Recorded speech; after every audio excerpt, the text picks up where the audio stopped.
요한복음 17장 13절에서 19절까지의 말씀입니다. 신약성경 177쪽에 있습니다.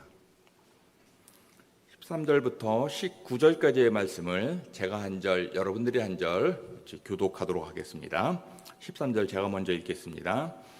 지금 내가 아버지께로 가오니 내가 세상에서 이 말을 하옵는 것은 그들로 내 기쁨을 그들 안에 충만히 가지게 하려 함이니이다. 내가 아버지의 말씀을 그들에게 주었사오매 세상이 그들을 미워하여 싸우니 이는 내가 세상에 속하지 아니함 같이 그들도 세상에 속하지 아니함으로 인함이니이다. 내가 비옵는 것은 그들을 세상에서 데려가시기를 위함이 아니요 다만 악에 빠지지 않게 보존하시기를 위함이니이다.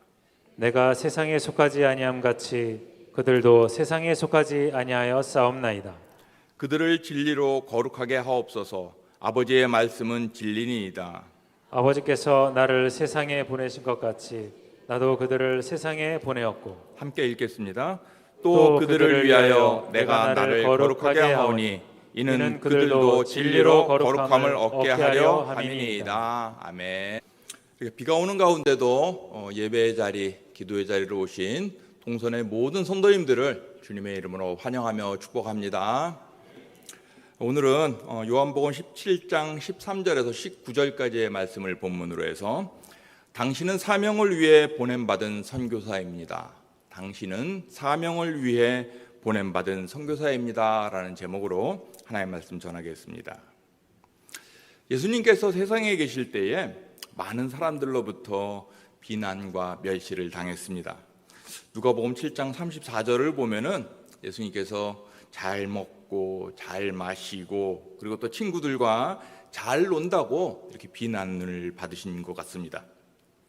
최근에 제가 목장 모임과 이 사역부서원들 모임에 전부 이렇게 여름에 야외에서 행사를 한 적이 있었습니다. 그래서 그런지 어떤 분이 저에게 목사님은 참 밖으로 나가는 걸 좋아하시는 것 같아요 라고 말씀해 주셨습니다.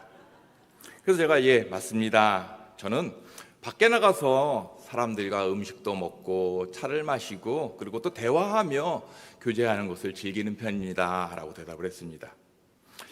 우리가 이 신앙생활을 한다는 것은 예수님을 닮아간다는 것인데 저는 다른 것은 몰라도 이 예수님께서 모범을 보여주신 이 일상 가운데의 식탁 교제만큼은 닮아가려고 노력하고 있습니다.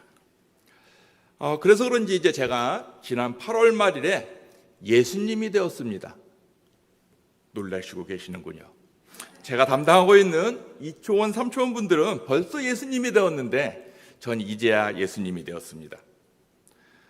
뭐 이렇게 말씀하니까 전에 말씀드리니까 어떤 분이 신 목사 좀 이상해진 거 아니야? 혹시 이단 아닌가? 뭐 이렇게 했는데 걱정 안 하셔도 됩니다. 뭐 저는 이렇게 예수님이 되었다는 거는 이제 제가 60살이 되었다는 겁니다.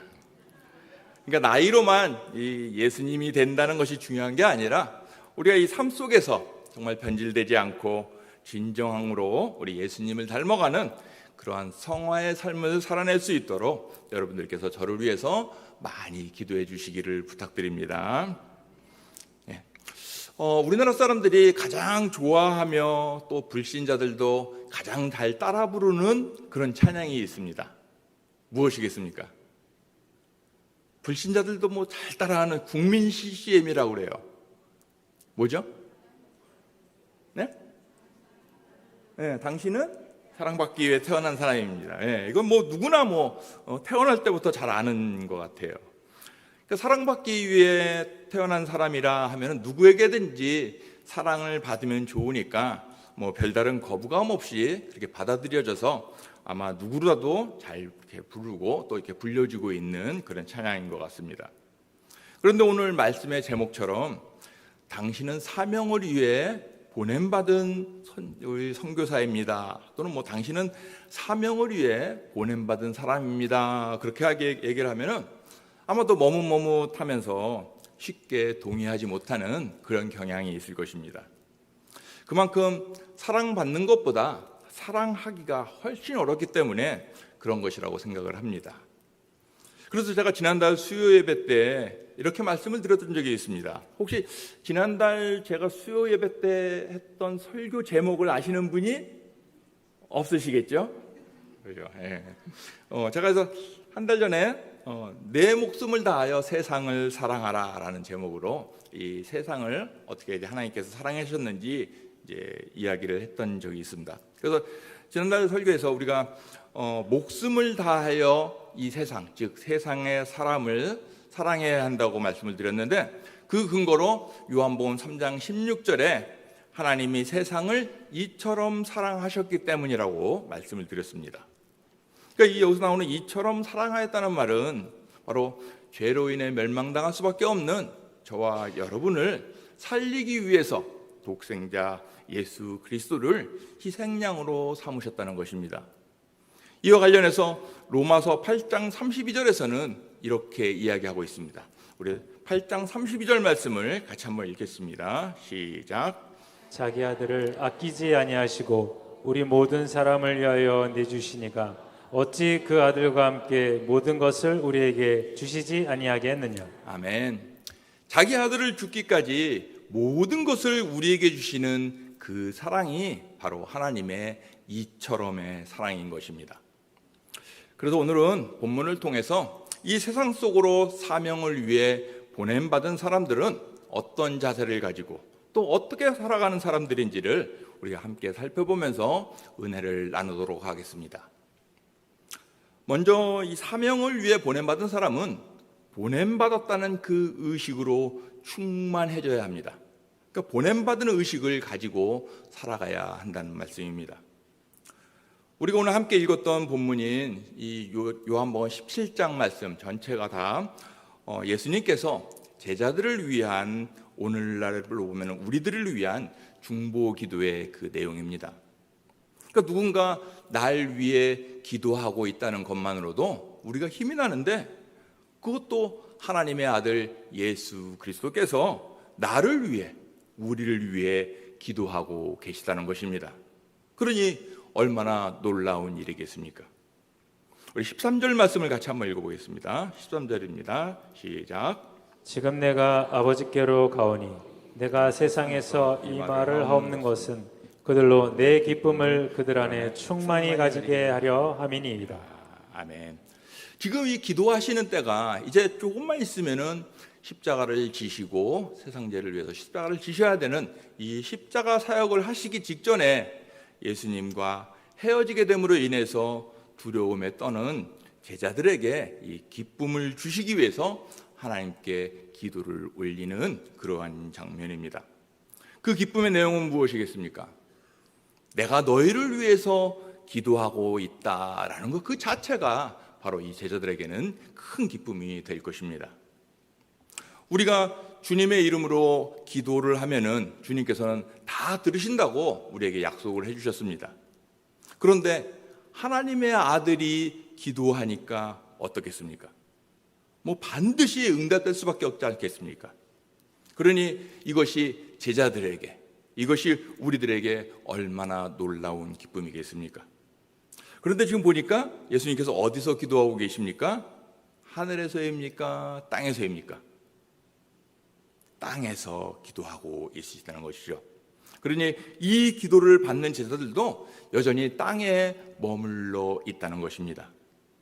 하지만 이 세상은 이 제자들에게 결코 호의적이지 않습니다. 세상은 제자들을 대적하거나 미워할 것입니다. 아니면은 넘어지게 하려고 여기저기서 유혹하고 그렇게 덤벼들 것입니다. 이러한 세상의 공격 앞에서 제자들은 넘어지기도 하고 또 쓰러지기도 하며 또 어쩌면은 패배할 수도 있을 것입니다. 이것은 뭐 우리도 마찬가지겠죠. 그러니 차라리 이 죄 많은 세상을 떠나서 세상과 담장을 쌓고서 그렇게 살아가는 게 더 나을 수도 있습니다. 아니면은 또 언제 끝날지 모르는 이 인생의 고통 앞에서 정말 나를 좀 빨리 데려갔으면 좋겠습니다라고 그렇게 기도하고 있을지도 모릅니다. 하지만 예수님은 15절 말씀에서 이렇게 기도하고 계십니다. 우리 15절 말씀을 함께 읽습니다. 15절입니다. 시작. 내가 비옵는 것은 그들을 세상에서 데려가시기를 위함이 아니요 다만 악에 빠지지 않게 보전하시기를 위함이니이다. 아멘. 제자들을 세상에서 데려가시기 위해 기도하는 것이 아니라 이 세상을 이기고 극복하고 견디고 회복하여 세상에 남겨지기 위해서 지금 기도하고 있다는 것입니다. 요즘 시대 상황을 보면은 우리 한국 교회와 또 이 기독교가 세상의 공격 대상이 되어서 미움과 조롱을 받고 있는 그러한 실정입니다. 왜 이런 상황이 되었을까요? 성도들의 신앙과 행실이 일치하지 못해서 그랬을까요? 아니면 또 교회들이, 어떤 교회들은 또 돈 앞에 세속화되어서 그렇게 되었을까요? 아니면 일부 목회자들의 비리 때문에 그랬을까요? 다 아닙니다. 저처럼 망가진 성도들 때문이 아니라 지금도 하나님 말씀대로 살아보려고 의에 줄이고 목마른 사람들이 있기 때문입니다. 지금도 의를 위하여 핍박을 받는 사람들이 있기 때문에 그렇습니다. 여전히 선한 사마리아인처럼 죽도록 이웃을 사랑하는 사람들이 있기 때문이라는 것입니다. 세상은 왜 이런 사람들을 미워할까요? 그것은 이 선한 사람들 때문에 자신들의 숨겨진 욕망이 드러날까 봐 불편하기 때문입니다. 이 선한 사람들 때문에 자신의 허물이 세상에 까발려질까 봐 그것이 두렵기 때문이라는 것입니다. 그래서 세상이 우리를 미워하는 이유에 대해서 14절 말씀에서는 이렇게 말씀을 하고 있습니다. 같이 읽겠습니다. 시작. 내가 아버지의 말씀을 그들에게 주었사오매 세상이 그들을 미워하여 싸우니 이는 내가 세상에 속하지 아니함 같이 그들도 세상에 속하지 아니함으로 인함이니이다. 아멘. 세상이 우리를 미워하는 이유는 우리가 세상에 있으나 세상에 속하지 않았기 때문입니다. 만약 우리가 세상에 속한 사람들이라면 세상은 우리를 미워하기보다는 우리를 열렬히 환영할 것입니다. 왜냐하면 어차피 세상이나 너희나 둘 다 어둠의 자식들인데 미워할 이유가 없다는 것이죠. 그러니 우리의 소망은 이 갈등 많은 이 세상을 떠나는 것이 아니라 이 죄 많은 세상 속에서 우리가 세상에 속하지 아니하도록 하나님 말씀으로 이기고 견디고 사랑하는 것입니다. 그러므로 넘어져도 다시 일으켜 세우시는 그 주님의 은혜가 오늘 이 자리에 넘쳐나기를 소원합니다. 그러면 우리는 어떻게 이렇게 세상에 살지만은 세상에 속하지 않을 수가 있을까요?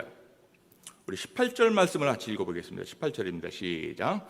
아버지께서 나를 세상에 보내신 것 같이 나도 그들을 세상에 보내었고. 이어서 요한복음 20장 21절 말씀을 보면은 예수님께서 죽으시고 다시 부활하신 후에 제자들에게 나타나서 이렇게 말씀하셨습니다. 우리 요한복음 20장 21절입니다. 시작. 예수께서 또 이르시되 너희에게 평강이 있을지어다. 아버지께서 나를 보내신 것 같이 나도 너희를 보내노라. 아버지께서 나를 보내신 것 같이 나도 너희를 보내노라 라고 말씀하십니다. 우리가 이 세상에 살면서도 이 세상의 타락한 가치관에 물들지 않는 비결은 우리가 세상 속으로 보냄받은 존재라는 이것을 항상 기억하며 살아가는 것입니다. 이 세상의 삶은 어떤 우연이나 또는 인간적인 그런 행위의 결과로 보는 것이 아니라 하나님이 파송하신 하나님께 보냄받은 사명자의 삶으로 받아들여야 한다는 말씀입니다. 그렇게 될 때 우리는 이 세상에 속하지 않을 수가 있는 것입니다. 이것을 종합하자면 우리 성도의 정체성은 세상에 있으나 세상에 속하지 않은 자요 오히려 세상으로 보내심을 받은 자라는 것입니다. 요한복음 전체를 살펴보면 예수님은 처음부터 끝까지 자신의 정체성을 하나님의 보내신 자라는 아버지가 나를 보내셨다라는 그런 의식을 가지고 세상에서 사역을 하셨습니다. 그렇기 때문에 자신을 따르는 제자들 역시 세상 속으로 보낼 수 있었던 것입니다. 이에 대해서 마가복음 3장 14절과 15절에서는 이 제자들을 뽑으신 그 이유가 잘 나타나 있습니다. 같이 한번 14절 15절을 연속해서 읽어보겠습니다. 시작. 이에 12를 세우셨으니 이는 자기와 함께 있게 하시고 또 보내사 전도도 하며 귀신을 내쫓는 권능도 가지게 하려 하심이로라. 아멘. 예수님께서 제자를 뽑으신 이 목적은 자기와 함께 하시고 보내시기 위함이라고 말씀하고 있습니다. 어디로 보냅니까? 세상 속으로 보내서 전도와 치유의 사명을 감당하게 하기 위함이었습니다. 이처럼 예수님께서는 제자들과 함께 있는 동안에 제자 훈련을 통해서 제자들을 세상에 보낼 준비를 하셨던 것입니다. 지금 우리 봉성교회가 실시하고 이제 계속 하고 있는 성경 공부, 주중 성경 공부, 그리고 또 이 제자 훈련을 통해서 성도들을 세상 속으로 보내기 위한 양육, 훈련, 그리고 사역이라는 이 사명자로 준비시키고 있는 중입니다. 이렇게 준비되어질 때에 우리 동성교회 공동체는 정말 세상에 있으나 세상에 속하지 않는 그러한 든든한 반석 위에 세워진 교회가 될 것입니다. 또한 세상을 향해 보내심을 받아 각각 주어진 사명을 잘 감당하여서 하나님의 이름을 영화롭게 하는 그런 주님의 교회가 될 것으로 확신합니다. 그러므로 보내심을 받은 자라는 이 확고한 의식을 가지고 세상에 있으나 구별된 삶으로 세상에 속하지 않는 저와 여러분, 우리 모두가 될 수 있기를 주님의 이름으로 축원합니다. 두 번째로 이 보냄받은 목적은 세상과 구별되는 삶이며 이 구별되는 삶은 곧 하나님의 선교입니다. 한번 따라해 보시겠습니다. 구별된 삶은 하나님의 선교입니다. 예, 이에 대해서 18절과 19절 말씀에서 이렇게 기록하고 있습니다. 같이 읽겠습니다. 아버지께서 나를 세상에 보내신 것 같이 나도 그들을 세상에 보내었고 또 그들을 위하여 내가 나를 거룩하게 하오니 이는 그들도 진리로 거룩함을 얻게 하려 함이니라. 아멘. 예수님께서 세상으로 보내신 목적은 세상에서 거룩한 삶을 살게 하기 위해서였습니다.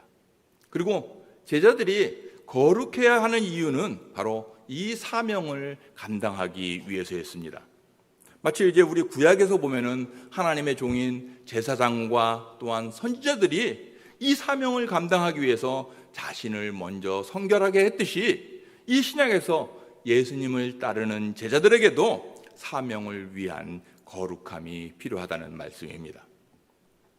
이처럼 우리도 세상에 있으나 세상에 속하지 않고 오히려 세상과 구별될 때에 비로소 세상을 변화시키는 그런 제사장의 역할을 감당할 수 있게 된다는 그러한 말씀입니다. 사랑하는 동역자 여러분, 우리 이 땅에서 정말 하나님의 자녀로 살아간다는 것은 정말 말처럼 쉽지 않은 그러한 일입니다. 많은 낙심과 어려움을 경험하기도 하고 때로는 넘어져 일어날 힘이 없을 때도 있습니다. 그러다 보니 정말 세상을 피해서 나는 정말 주님과만 함께 있으면 좋겠다 하는 그런 생각을 할 때도 있습니다. 하지만 이런 생각을 하는 우리들에게 찬송가 442장을 통해서 주님은 이렇게 명령하십니다. 찬송가 442장 3절 가사를 한번 보시기 바랍니다. 그리고 3절 가사 어떻게 찬송하는지 한번 들어봐 주시기 바랍니다.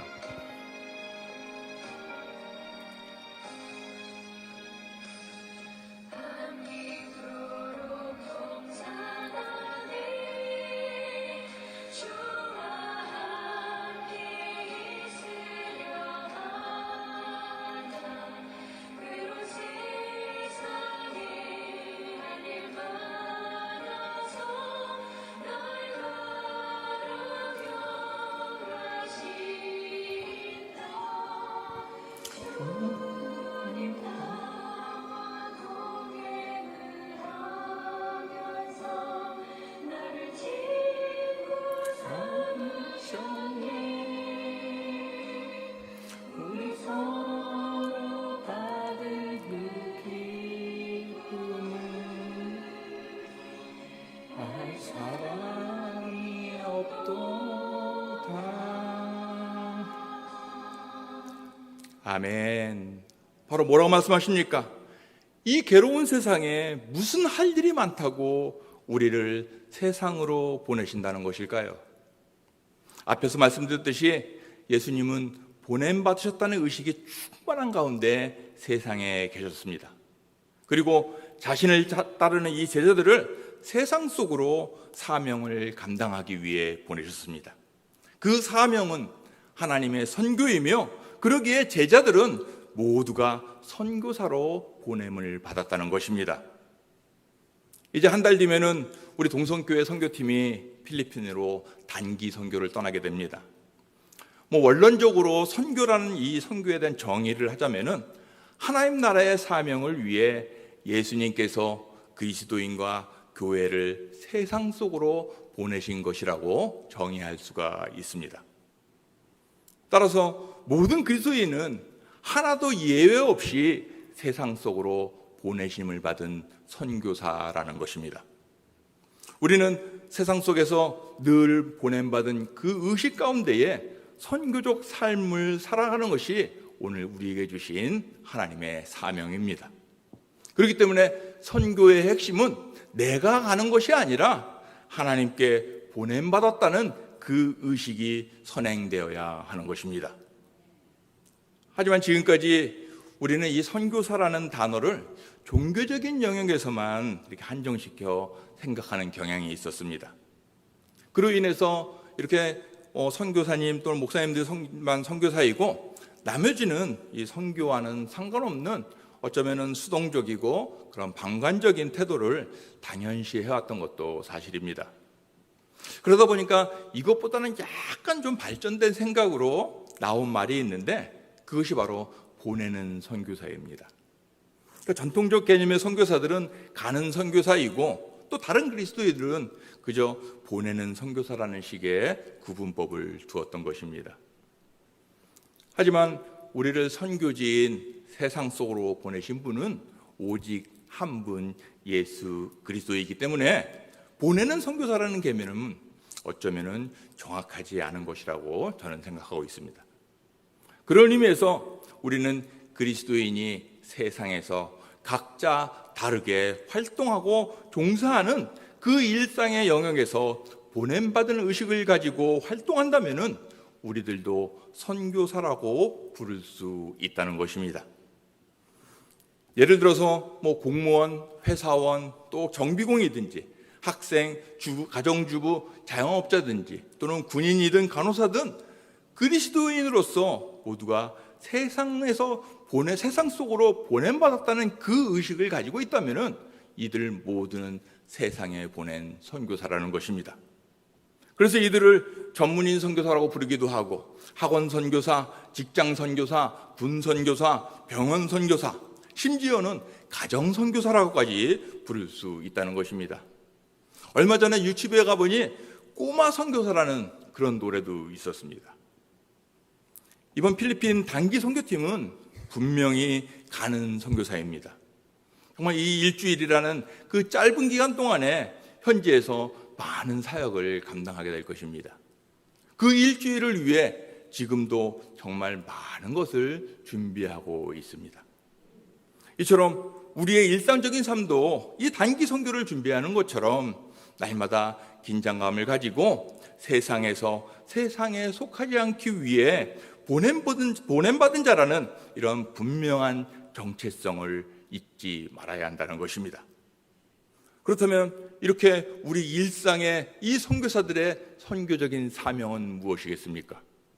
여러 가지가 있지만은 오늘은 특별히 골로새서 3장 23절에서 나오는 이 말씀을 우리들의 선교적 사명으로 받으면 좋겠습니다. 같이 한번 읽겠습니다. 시작.